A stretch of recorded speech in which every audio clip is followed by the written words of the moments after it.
In the Basque Country, there's an old tradition that is something like this. In spring, if you go to the forest and you hear the cuckoo bird singing, and if you have some pockets, some coins in your pockets, some money in your pockets, you will have money all the year. I don't know. I never have money all the year. The kukua.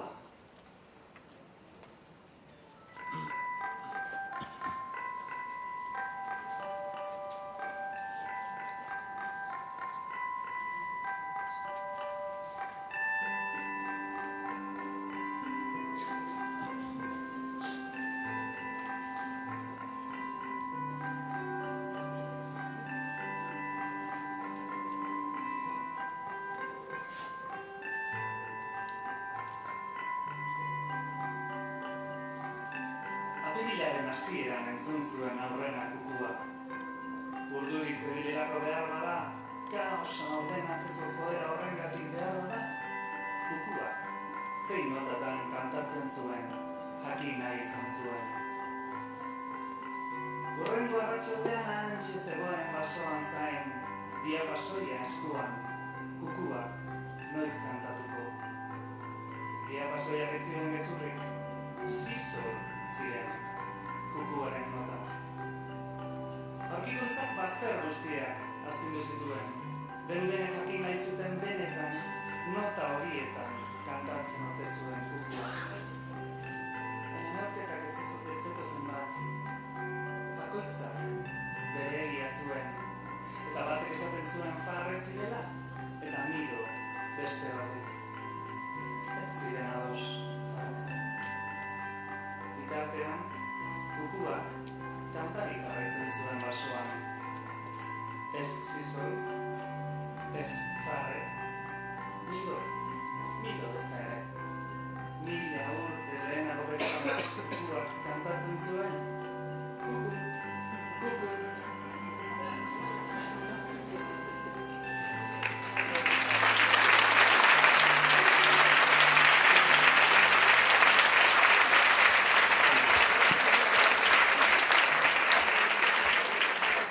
Kirmen Uribe nació en Ondarroa, en una familia vinculada a la pesca.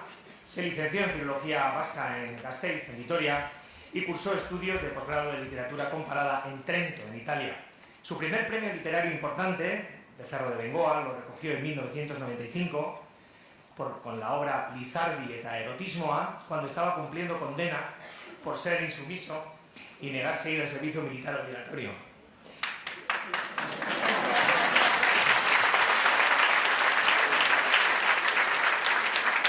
La publicación en 2001 del libro de poemas Mientras tanto, dame la mano, de Visor, edición bilingüe que os recomiendo, castellano-euskera, supuso, en palabras del crítico literario Jon Cortázar, una revolución tranquila en el ámbito de la literatura vasca. Premio Nacional de la Crítica, la primera edición se agotó en un mes y el libro ha sido traducido a diferentes idiomas. En 2008 publicó la esperada novela Bilbao, Nueva York, Bilbao, que obtuvo el Premio Nacional de la Crítica en Euskera y el Premio Nacional de Literatura en Narrativa. En 2010 aparecieron simultáneamente las traducciones al castellano en Seix Barral, a galego en Xerais, en catalán, en edición 62. En diciembre del 2012 publicó su segunda novela, Mushe, que hace pocos días o semanas se ha publicado en castellano, Lo que mueve el mundo, en Seix Barral, y también se ha publicado en catalán, se ha publicado en gallego. Y, como decía, la versión original, titulada Mushe, fue uno de los libros más vendidos de la Feria del Libro y el Disco Vasco de Durango, en la campaña de Navidad de las librerías de Euskal Herria. Bueno, Kirmen es un autor de proyectos multimedia combinando poesía con diferentes disciplinas artísticas. En el año 2000 llevó a los escenarios Bar Puerto, un espectáculo, proyecto que aunaba poesía, música, vídeo e historia oral. En 2003 publicó el libro CD Zaharregia Txikiegia Agian, demasiado antigua, demasiado pequeña quizás. Y junto a los músicos Mikel Urdangarín, Bingel Mendizábal, Rafa Rueda y el ilustrador Mikel Valverde, dio una serie de recitales en Nueva York ese año y es lo que habéis visto. Kirmen Uribe, es un placer inmenso darte la palabra y tenerte entre nosotros.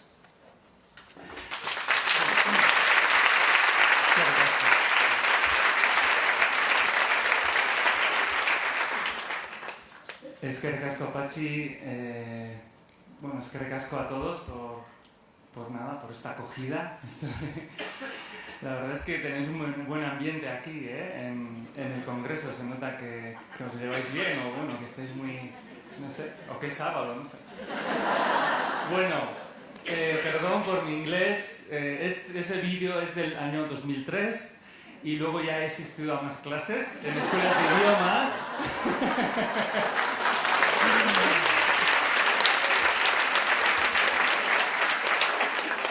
Y ahora puedo decir que ya estoy en el nivel en el más superior de inglés. Bueno, pero bueno, se entendía, ¿no? Más o menos. En 10 años yo creo que he avanzado bastante. Bueno, este poema era sobre el cuco, era sobre cómo, bueno, el ser humano al final trata de hacer lecturas, ¿no? de la realidad, y cada lectura es diferente. Yo creo que el poema ilustra muy bien pues cómo somos, ¿no? Cómo el ser humano pues trata siempre de nombrar de diferentes maneras la realidad, o aquello que ve, o aquello que experimenta en la realidad. Y así surgen pues las lenguas. Yo el cuco lo oí la última vez, y es verdad, en Estonia. Esto lo contaba en Bilbao Unidas Bilbao. Y es una historia muy bonita porque no lo he escuchado otra vez. Bueno, soy bastante urbano, no soy una persona que vaya mucho al monte, cosa que no me gustaría ir mucho más, pero las veces que he ido no me ha cantado el cuco. Y bueno, tal vez será porque, por la crisis del libro y todo esto que estamos viviendo, me está diciendo el cuco que nunca voy a ser rico, ¿no? Que nunca voy a tener dinero en el bolsillo. Bueno, la última vez estuve en Estonia en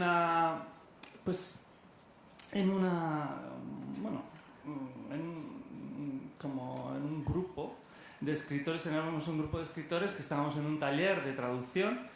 Y era una experiencia muy bonita. Eran 7 lenguas europeas que cada uno nos traducíamos, pues cada uno leía sus poemas y eran traducidos a esas 7 lenguas de los demás autores. Y allá, en esta experiencia de unos 4 días en un pueblo muy pequeño de Estonia llamado Kashmu, pues al finalizar hicimos un recital ya en Tallinn.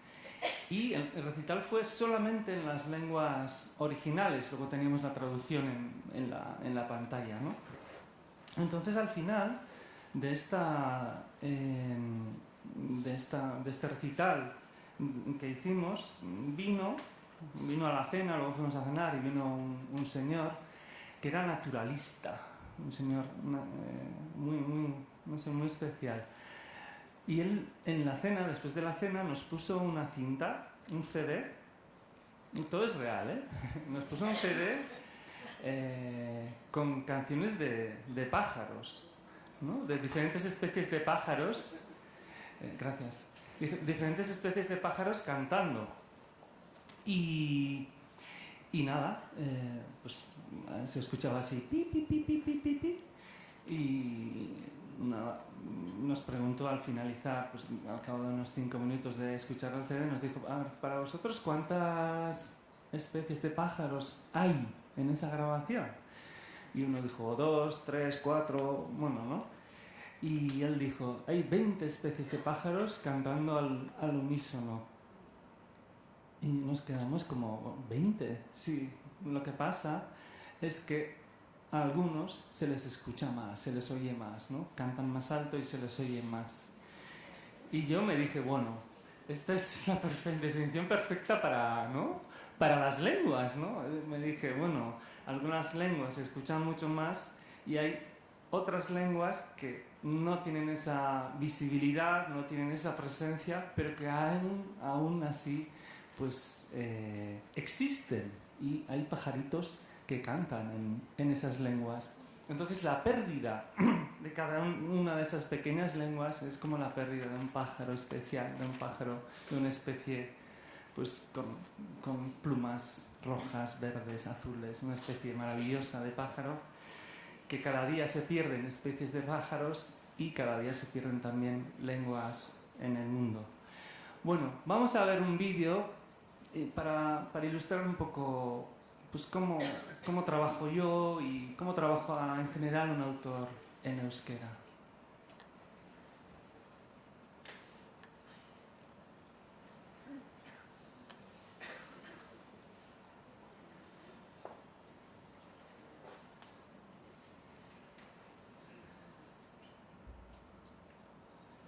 Eta lepokoan jarri, sarea largatzean, atza, gal ez ezan.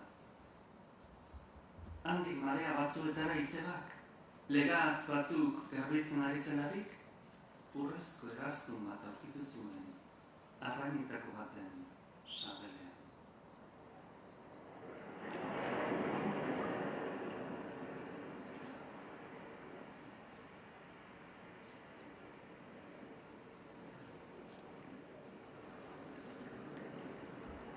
Eraztunaren historia, nahiz eta nik etxean entzun, gure aitari gertatutako zerbait bezala, munduko kultura guztietan kontatzen da, berdin, antzeko, baina ñabardura diferenteki.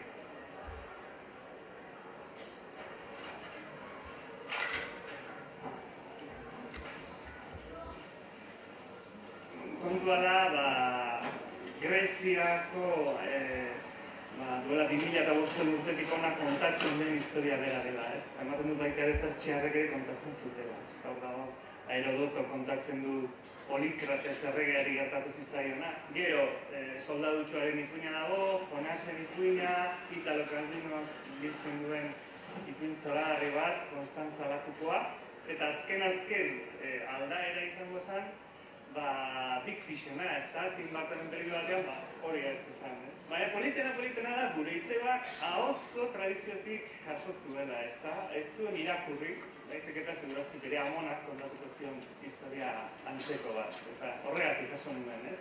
Gure historio bat delako, baina mundu osoan ulertzen den eta entzun den historio bat dela.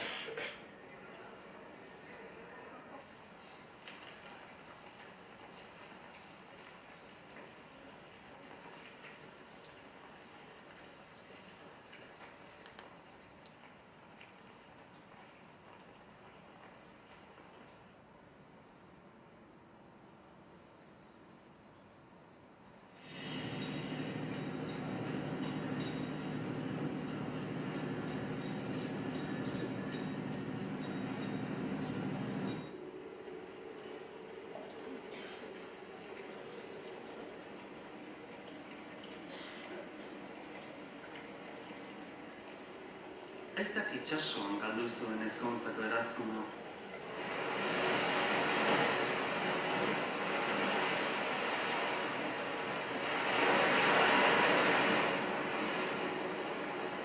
Harinei guztiek bezala, kendu egiten zuen atzetik eta lepokoan jarri. Sarea largatzean, atza, gal ez ezan.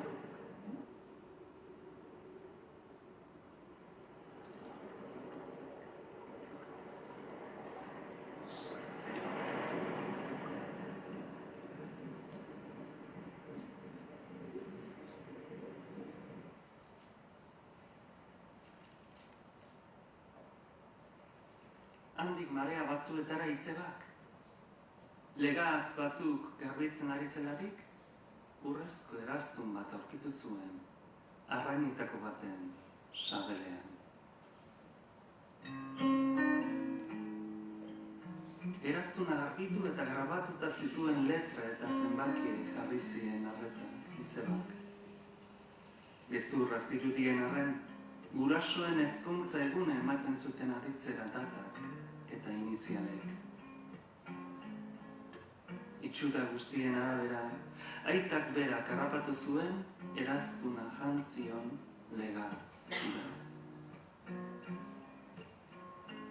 Itxasorik zabalenean.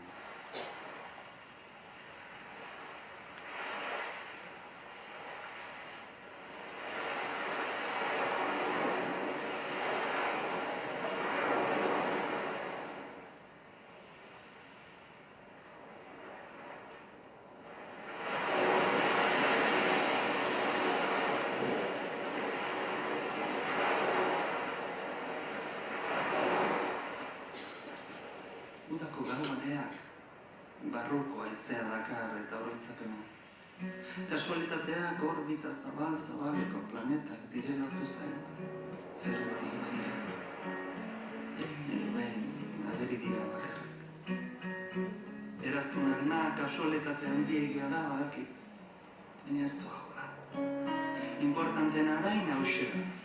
Urte askoan, eraztunaren historio hori sinesgarri egin zitzaila gure hau adinen txikiari.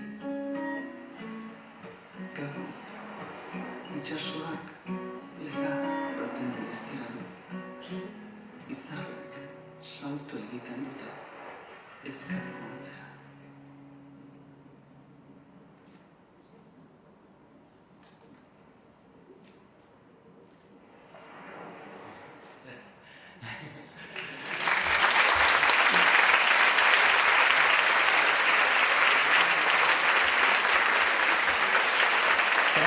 Gracias Sonia por el soporte técnico.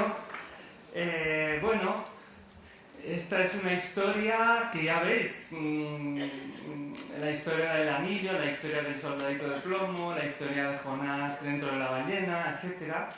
Y esta misma historia me la ha contado mi tía como si fuera real cuando yo era pequeño. Y ella lo escuchó a su abuela como si fuera también real cuando ella era pequeña. Hoy es el día que si a ella le preguntas sobre la historia del anillo, ella dirá que sí, que es real, que fue así. Que realmente estaba dentro de aquella merluza y que era el anillo de mi padre y que es totalmente real, que no hay nada de ni trampa ni cartón.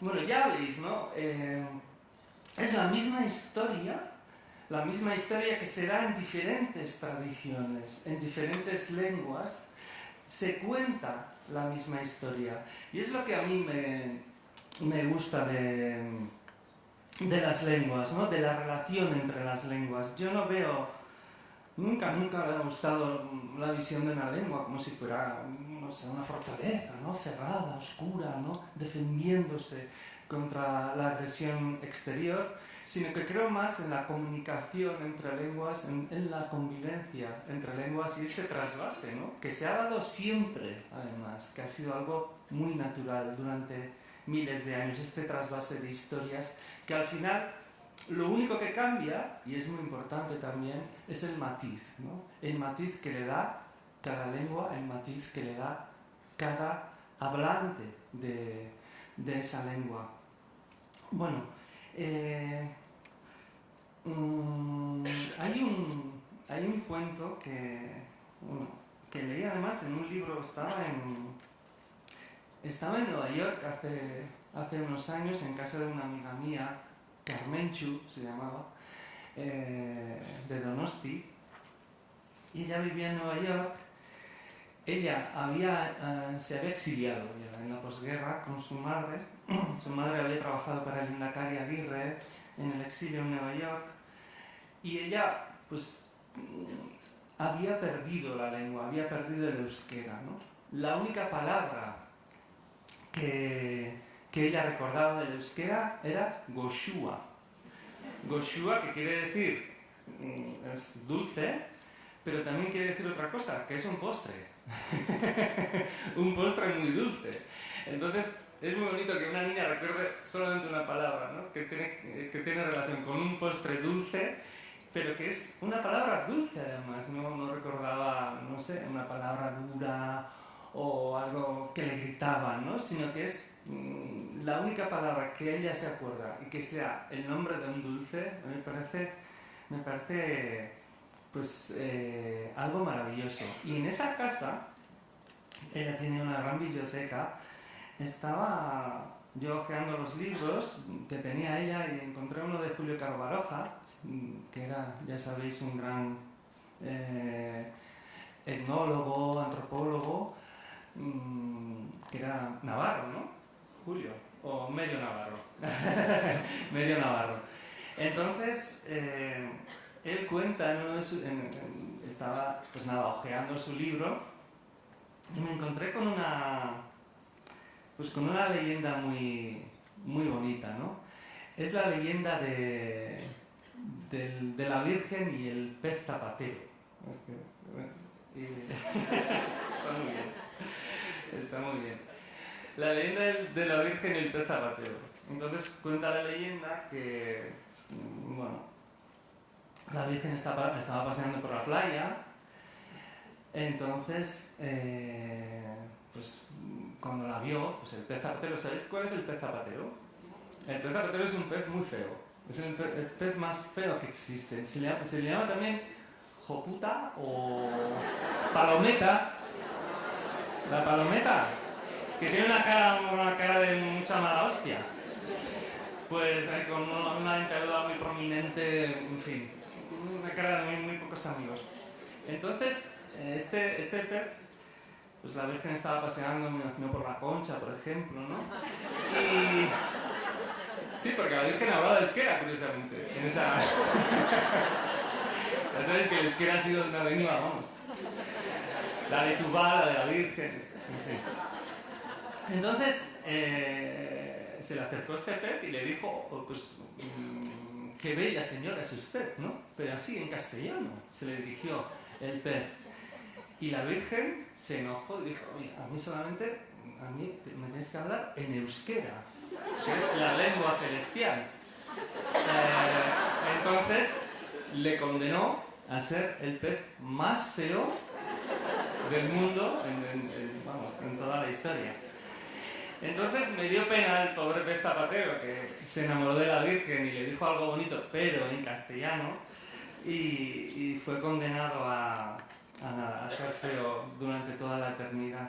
Esta leyenda, bueno, es una leyenda real, pero no es una leyenda muy habitual. Yo creo que es una leyenda que se hizo más en la época de retroceso de la lengua vasca, ¿no? Que surgiría yo creo que en el siglo XIX, y nada, en esa época de retroceso pues surgieron esta serie de leyendas hablando un poco de la pureza de la lengua vasca y de lo feo de lo otro, ¿no? de la lengua que estaba ganando terreno mientras la lengua vasca estaba retrocediendo.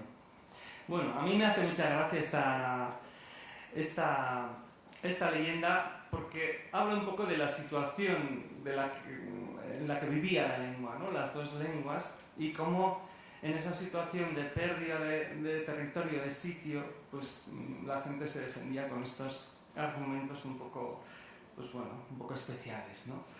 Pero a mí me gusta más utilizar, yo no creo en estos argumentos de lengua celestial, todos estos, como comprenderéis, y creo más en otras cosas, pero os voy a leer otro poema. Espera.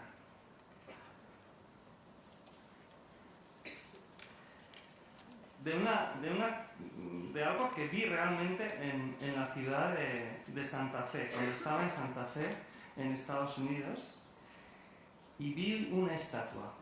Entonces escribí esta historia. Don Juan. De profesión conquistador, Don Juan de Oñate no paró hasta que dominó a las tribus indias del lugar. Sin embargo, los indios hacían de las suyas de cuando en cuando. Un día mataron a 14 soldados. Don Juan de Oñate juró vengarse. Capturó a 14 indios que pasaban por ahí y les cortó a cada uno una pierna. Quería dejar claro que sería implacable en caso de que hubiera más ataques. hoy día, hay una estatua de Don Juan en el centro de Santa Fe. Una estatua ecuestre de bronce. Se le ve muy seguro de sí mismo, si no fuera porque le han arrancado una de sus piernas. Es verdad, ¿eh? Que todavía hay indios que se acuerdan de aquella historia de Don Juan de Oñate, que era de Oñate, por otra parte, ¿no? Me gusta mucho, según la UNESCO, el euskera está en peligro, pero según su clasificación, si hay una clasificación de lenguas en peligro, hay como 5 grados de peligro, pues está en la primera, ¿no? No está en la última, en el grado más digamos, más rojo, ¿no? Más peor, vamos, sino que está en la primera, que es el grado de auskorra, ¿no? Vulnerable. Es una lengua vulnerable, ¿no? Pero está muy bien ver también la evolución, ¿no? que ha tenido la lengua durante estos años, durante estos 30 años, y sobre todo ha sido, bueno, primero por estos indios que cortaban la pierna, quiero decir, porque ha habido gente como mi tía que ha sabido transmitir, ¿no? Mediante la cultura oral, mediante la cultura sobre todo en casa, porque no se podía hablar la lengua pues fuera de casa, no tenía lugar fuera de casa. Entonces ha habido muchísima gente que ha resistido, entre comillas, que ha hablado la lengua en casa, y luego poco a poco pues se ha ido ganando terreno en otros ámbitos, en el ámbito de la educación, de la literatura, de la prensa, pues por muchísima gente que ha estado trabajando pues en estos diferentes ámbitos durante estos 30 años, ¿no? Yo siempre digo que solamente ver la historia de mi nombre ilustra también la historia de la lengua vasca, ¿no? Yo me llamo Kirmen, que quiere decir más o menos Fidel, ¿eh? Entonces, yo soy producto un poco de los 70, ya sabéis, los padres hippies, todo este rollo. Entonces, querían ponerme un nombre raro y lo hicieron. Pero pasó que cuando mi madre fue al registro a inscribirme, fue y el secretario pues, le preguntó, bueno, ¿qué nombre le vamos a poner al niño? Y ella dijo, Kirmen. ¿Cómo? Eso no puede ser, eso no es un nombre. Pues sí, yo quiero ponerle Kirmen. Bueno, pues no puede ser, tiene que elegir otro nombre. Bueno, mi madre pues se fue a casa, luego volvió otra vez. Y otra vez le dijo, bueno, ¿qué nombre le ponemos? Pues le ponemos Kirmen. ¿Por qué no le puede poner otro nombre? Pues como José María, no sé. Y ella dijo, no, Kirmen. ¿Y si le ponemos Kirmen María? Que también se hacía esas cosas. Y mi madre, que todavía sigue siendo muy burra, pues no, Kirmen es el nombre que hemos decidido, Kirmen, tiene que ser Kirmen.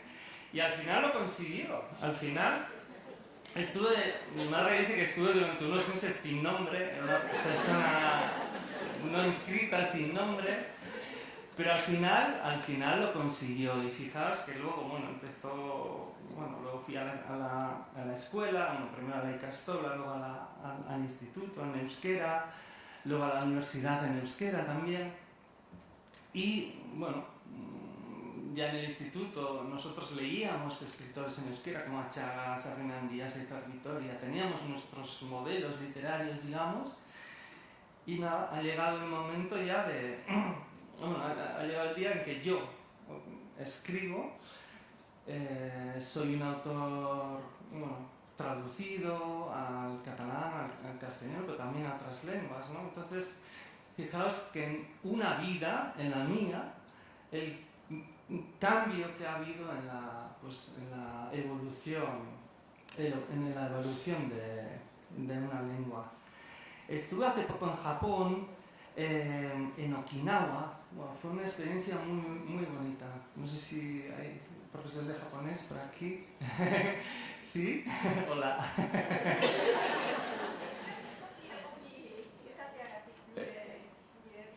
Ah, bai, eskerrik asko. Keiko, ¿será? Ah, bueno, urte askotara. Bueno, estuve en Japón y fue maravillosa la experiencia japonesa porque aparte mucha gente piensa que esto de las traducciones surge por los agentes literarios, por cuestiones así un poco pues de business, ¿no? Bueno, vamos a vender este libro aquí, allá. No, en mi caso muchas de las traducciones que hemos conseguido, primero al inglés fue por Elizabeth Macklin, que es una poeta y escritora estadounidense de Nueva York, que bueno, que se enamoró de mi poesía, que empezó a traducir poemas. Ese recital lo hicimos en Nueva York, pues, y que al final fue publicando poemas en revistas y salió el libro publicado en inglés, ¿no? Fue el primer paso que hice yo en lengua inglesa, pero fue por una mujer que se enamoró primero del euskera como lengua, porque ella lo aprendió, y luego de mi obra y fue traduciéndola. Y la experiencia japonesa también es parecida, porque es también una chica, Nami Kaneko, ya vive en Tokio, que también ha aprendido la lengua vasca y se enamoró de la novela Bilbao Unidos Bilbao, habló con una editorial, habló con un agente y en Japón, ¿no? En japonés. Fue muy bonito. Pues estuvimos ellos, Nami y su profesor de literatura en la universidad en una universidad de Tokio, de Foreign Studies, Tokyo University Foreign Studies,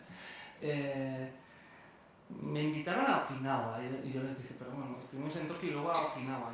¿Y a Okinawa por qué?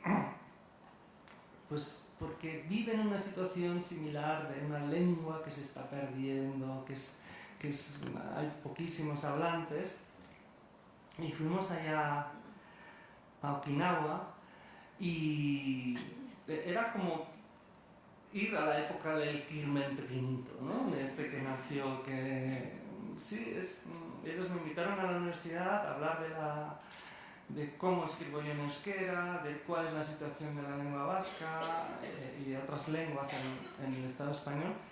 Y la verdad fue una experiencia muy bonita porque ellos todavía no tienen una lengua estándar en su lengua, en el Uchinaguchi, no tienen una lengua estándar, son muchas variantes, son islas, la verdad. Y la lengua de prestigio es el japonés ahora mismo y el inglés, porque hay muchísimas bases norteamericanas allá,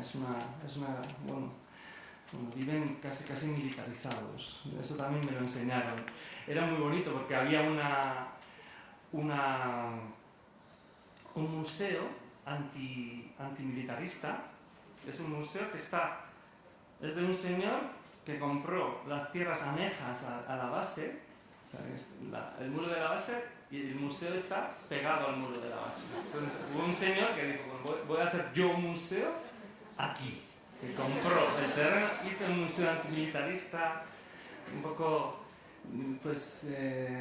porque hay muchísimos accidentes, muere mucha gente también, muchos civiles, y es un museo de arte realmente, de arte un poco antibelicista, de autores a nivel mundial, y luego te subes al tejado y del tejado ves la base americana, ¿no? Entonces es como, yo creo que los estadounidenses se tienen que sentir un poco, pues, joder, estamos aquí y tenemos un museo con un mirador que casi entra a la base y allá va la gente a ver cómo aterrizan los aviones, salen, bajan. Pues fue una experiencia muy bonita porque pude hablar con escritores en Uchinaguchi, con poetas, y al final lo que ellos querían era, pues bueno, aprender de la experiencia del euskera y también, pues, caminar hacia pues, para que su lengua tuviese esa dignidad, ¿no? Ese nivel de dignidad entre los propios hablantes de la lengua, porque se estaba perdiendo, ¿no? Porque ellos veían que era una lengua, pues, inútil, ¿no? Porque no se escribe, se habla, pero no se escribe, no hay una lengua estándar,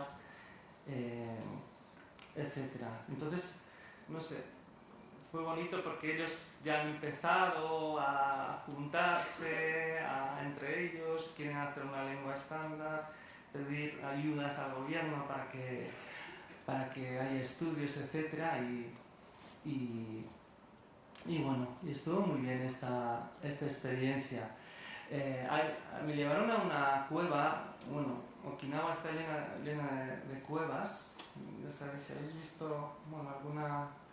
Cartas desde Iwo... ¿cómo es? Iwo Jima, si habéis visto la película, que están los soldados japoneses dentro de las cuevas. Bueno, pues allá también pasaba más o menos lo mismo en la guerra y los civiles también se metían dentro de las cuevas y bueno, los americanos quemaban las cuevas con civiles dentro y lo que sea. Fue bastante dura la Segunda Guerra Mundial allá.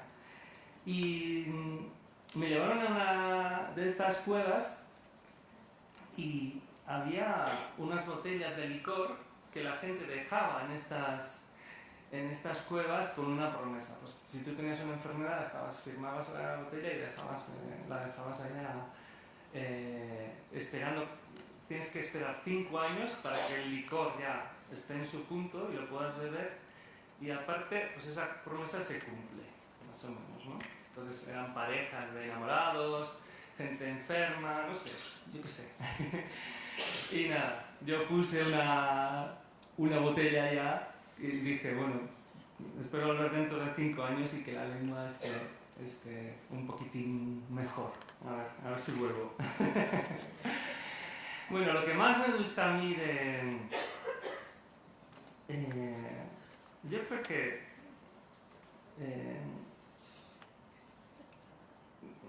me gustan las lenguas grandes y las pequeñas, todas, ¿no? Y que estén un poco en relación. Cuando es algo parecido a lo que vio Darwin en sus viajes a las Galápagos, ¿no? Cuando Darwin fue viajando por el mundo y aterrizó en las Galápagos, se dio cuenta que había pues estas iguanas, ¿no? Estas iguanas tan feas. Pues fueron muy importantes en su teoría, ¿no? Porque podían nadar. Y él decía, ¿pero qué es esto? Unas iguanas que nadan. Y había pájaros que no se escapaban. Bueno, él se acercaba a esta especie de pájaros y bueno, no volaban porque realmente no había especies depredadoras en esas islas. Pero a mí me interesan sobre todo estas iguanas feas porque le sirvieron a él, porque él se dio cuenta que las especies evolucionan según dónde, ¿no? Según las circunstancias en las que viven. Entonces eso le sirvió, esas iguanas raritas de unas islas, las Galápagos, le sirvió para aclarar o para construir una teoría global sobre las especies animales, ¿no? Y cómo evolucionan las especies animales. Y yo creo que también las lenguas evolucionan así, ¿no? Según cuál es su situación, evolucionan raramente, ¿no? Se vuelven iguanas. Entonces,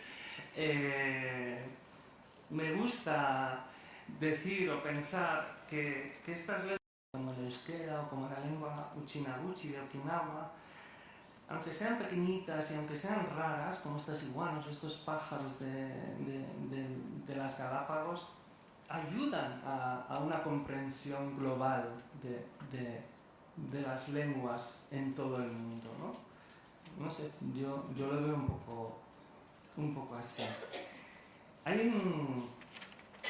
Y esto va también unido con Japón, con mi traductora japonesa, y contigo también, Keiko, porque hubo una pregunta hicieron desde el público en Japón y me dijeron, ¿has visto muchos vascos aquí en Japón? Y yo les dije, sí, he estado con vascos en Japón, aunque hayan nacido en Japón, porque eran japoneses que hablaban euskera. Entonces, me gusta ese concepto que tiene, en euskera se dice euskaldunberri, para mí es súper democrático eso, es maravilloso, de verdad, ¿eh? Y la gente que estáis aprendiendo euskera o vuestros alumnos, ¿no? que están aprendiendo euskera, ser vasco no es nacer aquí, ¿no? Sino es hablar la lengua. Es maravilloso. Euskaldunberri es aquella persona que habla la lengua. No es por cuestiones genéticas ni por cuestiones de cosas raras, de estas de vivir aquí 5 generaciones, 7 o lo que sea. La nariz, el RH negativo, todas estas cosas. Yo dije, mira, Nami Kaneko, mi traductora, es vasca. ¿Por qué? ¿Por qué habla la lengua? Entonces, mira, una cuestión con esto de hago una pequeña digresión y luego ya acabo. Una cuestión de esta, que me ha recordado todo esto de la nariz y todo esto.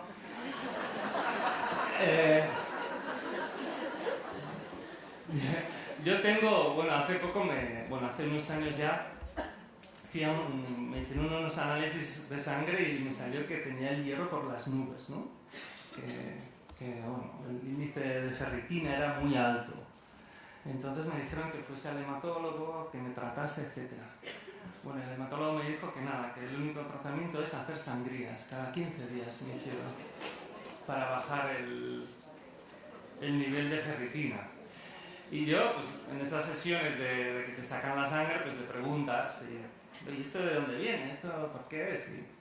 Y él me dijo que es una defensa del organismo, porque hace miles de años, pues, en la prehistoria, pues, peleaban mucho, se pegaban con osos, etc., estas cosas, ¿no?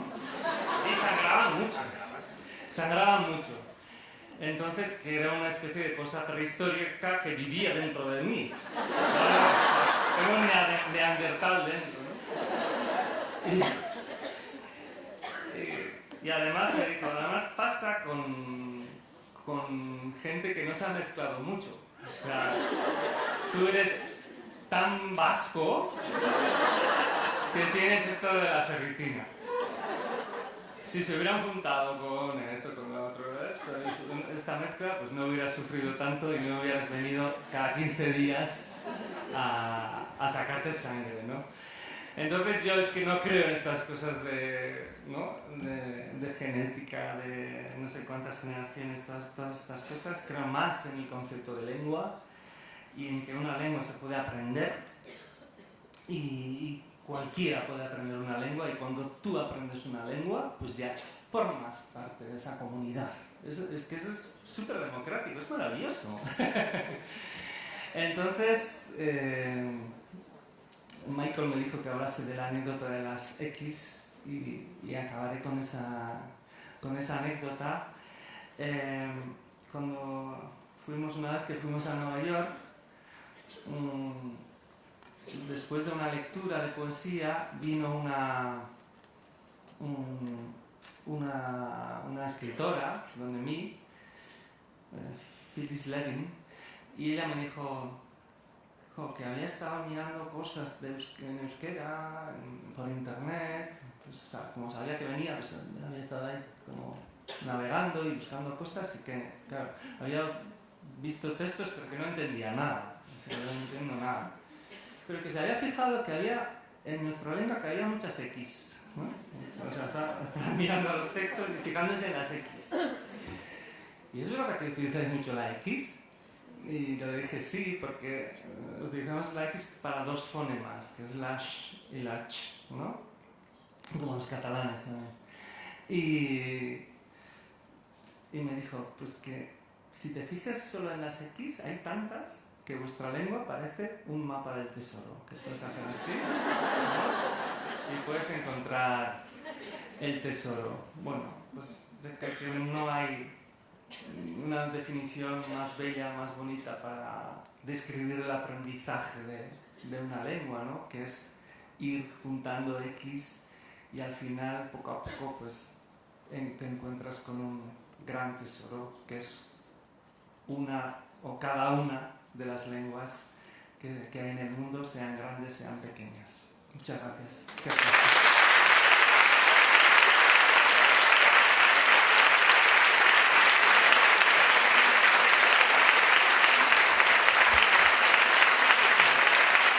Gracias.